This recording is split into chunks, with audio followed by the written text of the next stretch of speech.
It's 2 in the morning. You're staring up at the dark ceiling of your bedroom. Your mind is just completely racing, and you finally send a thought out into the void. Right. Just asking, are you there? Can you hear me? Just give me a sign. It's an incredibly vulnerable moment. We send this desperate signal out into the dark, basically hoping something or someone will catch it. And that silence from the ceiling can be pretty deafening. I mean, we inherently crave connection. We want assurance that we aren't just shouting into an empty room, that our anxieties and our hopes are actually registering somewhere. Yeah, exactly. So how do we actually pierce that silence? Okay. Today in this deep dive, we are unpacking the architecture of prayer and personal revelation. We're exploring how this communication with the divine is supposed to function. And we've got a fascinating stack of sources today. We really do. We are pulling from scriptural analyses, some deeply personal historical accounts, and addresses from religious leaders like Elder Dale G. Renlund and Elder Kevin W. Pearson. Just to be clear for everyone listening, we are not here to validate these sources as universal truth or take a side on the theology. We're just impartially exploring the framework these texts present. Exactly. We're just unpacking the concepts they lay out. Our mission today is to discover not just how to pray according to these texts, but how to recognize the answers and what to do when those answers completely upend what we wanted. So what does this all mean? Let's dive in. Well, the foundational premise here is actually highly empowering. The core idea across all these texts is that God genuinely wants to communicate with you. It isn't a closed door, or a one-way mirror. But there's a massive caveat, right? A huge one. It requires learning the language and the operational framework. I mean, you can't just pick up an aviation radio, push a random button, and expect to understand air traffic control if you don't know the terminology. Or even the frequency. That makes sense. So before we can even decode what the control tower is saying, we have to figure out how we're supposed to initiate the call. We need to look at the mechanics and really the mindset of asking. Right, and the Lord's Prayer serves as the ultimate template for this in the source material.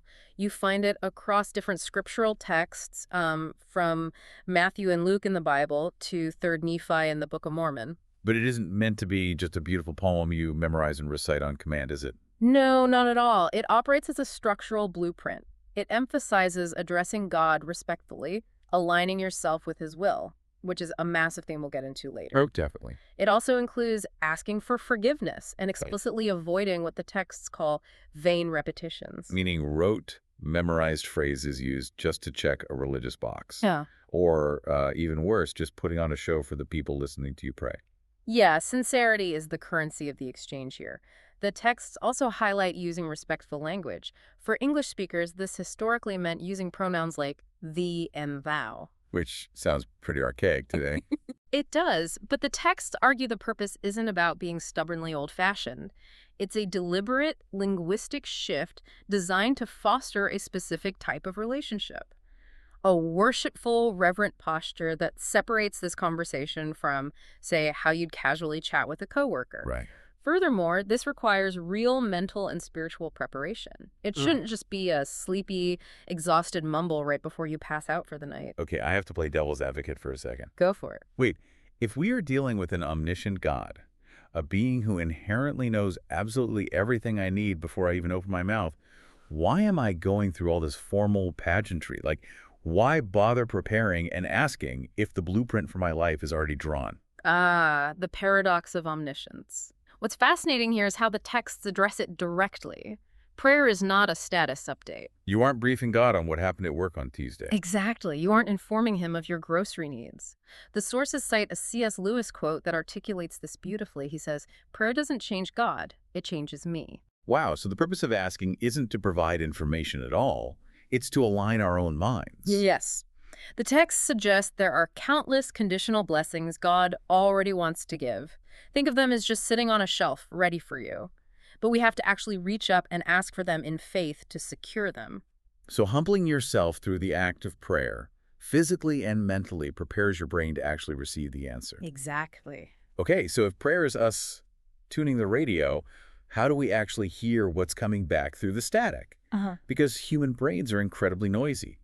I could easily misinterpret my own strong desires or even my own late-night anxieties as divine will. Oh, for sure. That's why we need a framework to test this against. Elder Dale G. Renlund offers a brilliant aviation framework for this exact problem. Picture a commercial airplane pilot. Okay, I'm picturing it. A pilot could have decades of experience, natural talent, and a phenomenal aircraft. But they can only safely unleash the potential of that airplane if they follow air traffic control. They have to stay strictly within their approved flight path. So if I'm the pilot, I can't just authorize my own landing in someone else's restricted airspace. Definitely not. Or suddenly decide I want to land a 747 in a grocery store parking lot just because it's closer to my house. Right. The control tower will shut you down immediately. There are very specific rules to this flight path. The first major rule in the texts is you cannot ask for things that run contrary to established commandments. Give me an example. Say you are in severe financial trouble, your family is struggling, and you pray for permission to embezzle funds from your company. God has already set a clear moral law against stealing. You are not going to get a special personalized exemption to break it just because your situation is difficult. Because if I pray about embezzling and suddenly feel a wave of immense peace about it, that is definitively my own desperate brain giving me a green light to survive. That is not the control tower. Exactly. It's a self-generated illusion born of panic. Now, the second rule is you can only receive revelation within your specific purview or your specific runway. Your runway, okay. You cannot receive revelation for a jurisdiction that isn't yours. There's this wild historical anecdote in the sources that perfectly illustrates what happens when people ignore this rule. Oh, let's hear it. A church leader received a phone call from a man who had just been arrested for trespassing. This man claimed he had received a divine revelation to dig under the ground floor of a specific building because he believed there were new hidden scriptures buried in the dirt. Wait, really? Hidden scriptures under a random building? Yes. And he believed finding them would let him translate them and literally take over the direction of the entire church. Oh, wow. That is a massive, sweeping claim of authority. Right. And when the church leader calmly told the man he was mistaken, the man demanded the leader pray about it. The leader refused, knowing the framework, and the man became verbally abusive. Yikes. According to the texts, God only gives revelation for the entire church to the prophet. That is, the prophet's designated runway. Personal revelation, like who to marry, what job to take, how to navigate a family crisis, that belongs entirely on the individual's runway. So you can have great intentions. You might have a perfectly functioning plane. But if you are operating outside your jurisdiction, you're just not getting divine clearance. Exactly. If you stay on your designated runway and align with the moral rules of the airspace, you are in the safe zone to receive actual discernible guidance. Okay, let's assume you're on the right runway. You're sincere, you're prepared, you're staying within your purview. What does the control tower actually sound like? I think a lot of people are sitting around waiting for the burning bush, or an angelic choir to interrupt their day. The texts note that while scriptural answers sometimes manifest through grand, miraculous events, those are extreme exceptions. So no burning bushes for most of us. Right. The vast majority of the time, revelation is described as a still, small voice, or a feeling of warmth, a burning in the bosom. And crucially, it comes after you do the heavy mental legwork to study it out in your mind, as stated in Section 9 of the Doctrine and Covenants. It is subtle. It is quiet. Very quiet. Look at President Marion G. Romney's experience from the texts. He was giving a standard funeral sermon, just an ordinary day, an ordinary task. He was finishing up his remarks and was quite literally about to sit down when a quiet voice in his mind simply said, "Turn around and bear your testimony." So it wasn't a thunderclap or anything. No, it was just a clear, simple directive, and he obeyed it. Months later, he learned that this specific action, turning back to the pulpit to share his core convictions, completely changed the trajectory of a woman in the audience. Oh, wow. Yeah, she had been inactive and totally alienated from her faith for years. That one quiet prompting changed everything for her. But revelation isn't always about saving souls or altering the course of someone's life either. I love the story of the hungry bicyclist from the sources. I thought that's a great one. He's riding along, completely exhausted and starving, and he passes a fried chicken shop. The sign says chicken is 29 cents apiece. He checks his pockets, and he only has a nickel. So he prays. But he doesn't ask for much, right? Right. He doesn't ask for angels to deliver a feast to the sidewalk. He just asks, essentially, "Lord, in your mercy, could I just find a quarter on the side of the road so I can get something to eat?" And he walked back along the road and found a quarter. It's amazing. It highlights that the divine control tower isn't strictly managing geopolitical crises or massive theological shifts. It cares about mundane, daily comforts. A tired guy who just wants a piece of chicken. Yeah. But let's look at the psychology of that for a second. How do we know that quarter wasn't just a total coincidence? Or, regarding the still small voice, how do I know it isn't just my inner monologue? That's a fair question. I mean, if I am starving and desperately want some fried chicken, my brain is naturally going to start scanning the gutters for shiny objects, right? Right. Where is the line between confirmation bias and actual divine revelation? Well, this raises an important question, and the texts tackle this head-on with a specific formula for discernment. It comes down to the emotional and spiritual aftermath. The aftermath. Yeah. True answers from God, according to these sources, bring peace, joy, and hope. They bring profound clarity. They do not bring anxiety, confusion, or what the texts call a stupor of thought. So if I'm agonizing over a career change, and I think I want the new job because it pays more, but every time I pray about it, my brain feels like it's just full of static and panic. That is the stupor of thought. It's the exact opposite of clarity. If an idea fills you with a frantic, uneasy energy, even if it's an outcome you thought you really wanted, the sources suggest it's highly likely not divine. That makes a lot of sense. Emotional resonance combined with action is the ultimate litmus test. God rarely does for us what we can do for ourselves.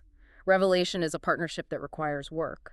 The bicyclist still had to get off his bike, walk back, and physically search the road. So revelation doesn't replace human effort. Not at all. But what happens when that partnership feels like hitting a brick wall? We've explored the yes answers, finding the quarter, feeling the prompt to turn around at the pulpit. What happens when you do the work? You stay perfectly on your runway, you prepare your mind, you pray with agonizing sincerity, and the answer is a devastating no. Yeah, this is the ultimate crucible of faith. The materials explore this deeply through the heart-wrenching experience of Elder Kevin W. Pearson. When his son Benjamin was just an infant, he was diagnosed with a rare, highly aggressive eye cancer. Ugh, the absolute nightmare scenario for any parent. Completely. And Pearson did everything right according to the framework we just talked about. The family fasted, they prayed with immense, unwavering faith, they fully believed the eye would be healed. They were expecting a miracle. They went into the surgery expecting exactly that. Instead, the surgeon delivered catastrophic news. The eye was completely destroyed by the tumor, and they discovered the other eye was full of tumors as well. You do everything you're supposed to do, you pour your soul out, and the answer is the exact opposite of what you begged for. Pearson's reaction was incredibly human. He walked the streets of San Francisco in the damp morning, just weeping. He was angry. He felt deeply betrayed. I can't even imagine. He found himself repeating the lyrics of a children's song, asking, "Heavenly Father, are you really there? And do you hear and answer every child's prayer?" His entire worldview was just collapsing. He felt completely abandoned on the runway. Exactly. Then, as he walked, he experienced what he called a tender mercy. A single clear thought pierced through the grief and the anger. The thought was simply, "Kevin, he is my son too." Wow. In that moment, Pearson realized the fundamental flaw in his approach. He realized he was viewing his faith, his fasting, and his priesthood as a transactional currency. He viewed these acts as spiritual leverage. Right. He thought if he just applied enough spiritual leverage, he could force God's hand and dictate the outcome. He was demanding a specific result rather than aligning his will with God's. That goes right back to the C.S. Lewis quote about prayer changing us. Yes. Pearson had to realize that God saw a bigger picture, and that God loved Benjamin even more than he did. By the way, the texts note that Benjamin survived, fought the cancer for years, and eventually grew up to serve a mission in Spain. That's incredible. But in that agonizing moment in San Francisco, Pearson didn't have that reassurance. He just had to submit his will to the no. It really shatters the transactional view of religion. Prayer isn't a cosmic vending machine where you just input fasting coins and good deed tokens to guarantee the exact product you selected. It's a relationship. Yes. And sometimes a parent has to say no to a child because the parent sees a cliff the child doesn't see, or sees a growth opportunity the child simply cannot comprehend. If we connect this to the bigger picture and look at the historical account of Martin Harris and the 116 manuscript pages of the Book of Mormon, we see a stark contrast to Pearson's submission. Oh, this is a great example. We see the profound danger of the echo chamber. Martin Harris was helping Joseph Smith translate the record, and he desperately wanted to take the first 116 translated pages home to show his highly skeptical wife. So Joseph asked God. He did, and the answer was a definitive no. But Martin wouldn't accept it. He badgered Joseph to ask again. Joseph did. God said no again. He's basically just banging on the glass of the vending machine. He just keeps pushing. He begs Jacob to ask a third time, and this time God essentially says, "You have your agency, choose what you will do." And we know how that ends. Joseph gave Martin the pages. They were stolen, lost to history, and never recovered. The psychological trap here is fascinating. If God has answered a question and your circumstances haven't fundamentally changed, the sources warn us not to act like Martin Harris. Right, don't keep badgering the control tower until your own brain finally gives you the yes you wanted, engineering your own disaster. Because if you force a yes when the answer is no, you lose the very thing you were trying to protect. You create your own echo chamber. Prayer is meant to change us to accept God's will, not to wear God down until he accepts ours. It is a tool for transformation, not a tool for negotiation. So whether you are seeking something as immediate as a quarter on the side of the road, or you're walking the streets in tears facing a life-altering crisis, the framework we've explored today is the same. It really is. Do the mental work. Study it out in your mind. Get on your designated runway and skate out of airspace that isn't yours. Ask in sincere faith, using the language of respect. But above all, be prepared for the answer to change you, rather than changing your circumstances. When you stop trying to dictate the terms of the flight, you can actually start to see the wisdom of the control tower. Such a great way to put it. To leave you with one final thought to mull over today, I want to pull one more thread from the text. We didn't get to discuss the Book of Enos much today, but his story reveals a really fascinating psychological progression. It really does. Enos went into the woods and wrestled in prayer all day and night for his own soul. But once he felt forgiven, his immediate instinct was to start praying for the welfare of his friends, his people, the Nephites. The circle widened. Yes, and then the circle widened again. He began praying with all his might for his bitter mortal enemies, the Lamanites, the very people trying to destroy him. That's a huge shift. So here's the challenge for you to explore on your own. If prayer truly rewires us rather than rewiring the universe, what would happen if you spent time today sincerely praying for someone you fundamentally disagree with? Or someone who has deeply wronged you. Exactly. How might that simple act change the runway of your own heart? The next time you find yourself staring up at the dark ceiling at 2 in the morning, wondering if anyone is listening, maybe the question isn't just, are you there? Maybe the better question is, who am I becoming while I wait for the answer?